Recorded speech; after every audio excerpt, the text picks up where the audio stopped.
नगर कल्याण रस्त्यावर बेल्ल्याचा प्रवेशद्वार म्हणून ओळखल्या जाणाऱ्या रस्त्यावर मी उभा आहे.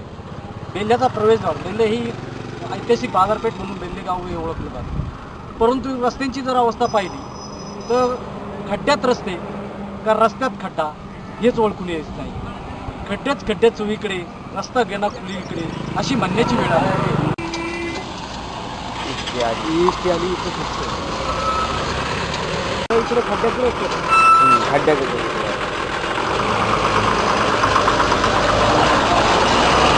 आता आपण जाणून घेऊया खड्ड्यांविषयी. हे मोटरसायकलवाले जे आहेत यांना किती त्रास होतोय त्यांच्याशी आपण चर्चा करूया.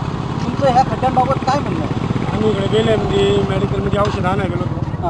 आता एक गोष्ट की आमच्या अंगावरती चिखल उडाला, म्हणजे आपण येताना आम्हाला अंगाला काटा येतो रोड. असं वाटतं गेलं तुम्ही नगर हायवे कल्याणी डायरी निघून जा. त्यामुळे आम्ही येताना सुद्धा बेल्ल्यामध्ये कंटाळा करतो गावात यायचं.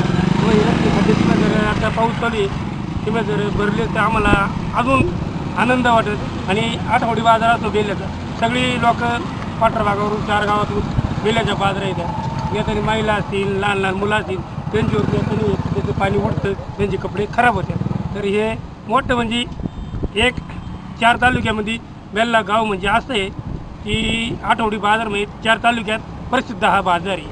त्या बाजारात 4 लोक येणारी हे आपली रस्त्यांची जी आम्ही जे पाहतो ही मोठी तुमची हे झालेली आहे. म्हणजे येण्यासाठी सगळी लोक कंटाळा करतात गावामध्ये. तर बाकीच्या गावांमध्ये जर पाहिलं तर रस्ते सगळे चांगले आहेत. सापुरी, लिंबगाव, आळेफाटा आणि सगळ्या गावांनी आतमध्ये व्यवस्थित वातावरण आहे.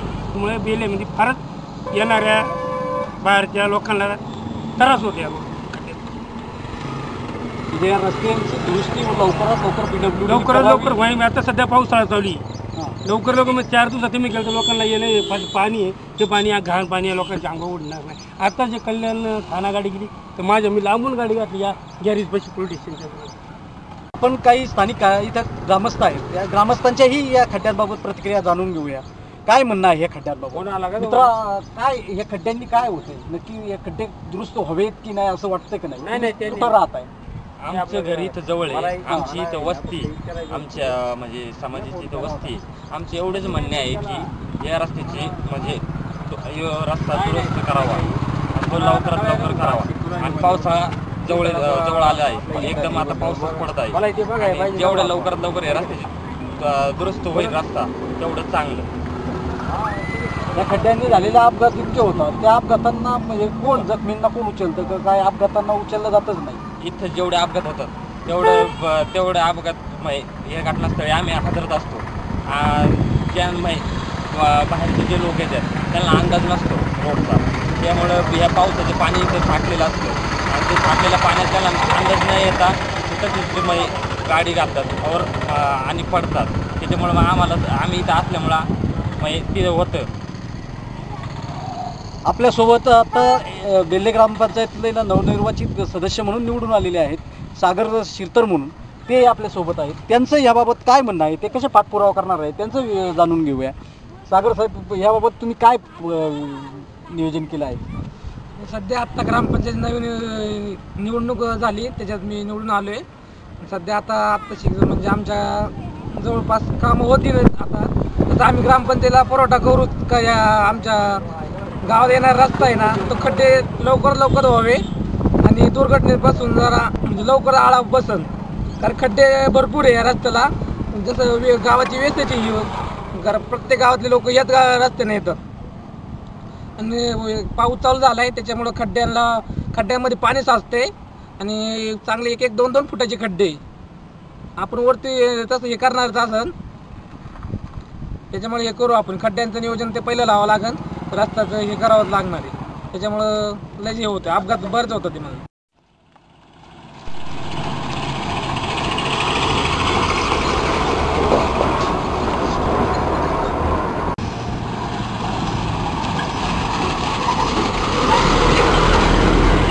तरुण ग्रामस्थ रहिवासी आहेत, त्यांच्याही प्रतिक्रिया आपण जाणून घेऊया. मित्रा, ह्या खड्ड्यांबाबत तुमची काय भावना आहे आणि काय होत आहे इथे? या ठिकाणी आपण पाहत असाल पूर्वेच्या बाजूने जो रस्ता आहे, आणण्याच्या बाजूने, त्या बाजूने येणाऱ्या रस्त्यावर बरेचसे खड्डे आहेत. त्या खड्ड्यामुळे होणारा त्रास पब्लिकला भोगावा लागत आहे. या ठिकाणी सतत अपघात होणे यासारखे कारणामे चालूच असतात. त्याच पद्धतीने मोठ्या गाड्या येतात, साईड पट्ट्या नसल्यामुळं छोट्या मोटरसायकलींना खूप अडचण होती. त्यामुळे गाडींचा धक्का वगैरे लागणे, धक्का लागल्यामुळे ॲक्सिडेंट होण्याचे प्रमाण खूप वाढलेले आहे. त्यामुळे मोडतोड होणे यासारखे प्रकार वाढलेत. त्यामुळे इथल्या स्थानिक जे लोक आहेत त्यांना पण खूप त्रास होतो. त्यामुळे त्यांना उचलणे, हॉस्पिटलला ॲडमिट करणे, जखमींची सेवा करणे यात खूप वेळ वाया जात आहे. आणि इथं जर कोणी नसेल तर ते पेशंट तसेच पडून राहतं.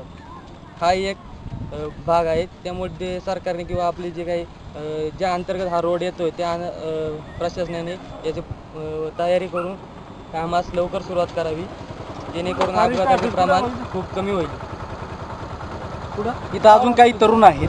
त्या तरुणांना इथं झालेल्या अपघातांना ते पेशंटला कसे उचलतात? का अपघातच होत नाही? कसं होतं? अपघात होतात ते होतच ना, सारखी चालू असतात. आठवड्यातून 1-2, 1-2-3 चालूच असतात सारखी. कसं समजतं अपघात झालं? आवाज येतो ना, आवाज येतो अपघात झाल्यानंतर. इथे जे स्थानिक लोक आहेत ते पाहायला येतात, त्यांची वाट करतात.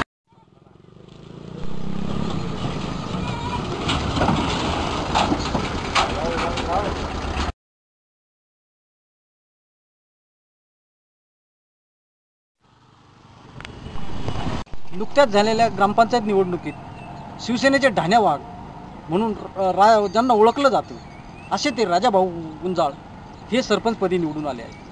ते ह्या रस्त्याबाबत आमदार शरद सोनवणेंकडे पाठपुरावा करून ह्या रस्त्याचं काम लवकरात लवकर काम मार्गी लावतील अशी ग्रामस्थांना आशा आहे.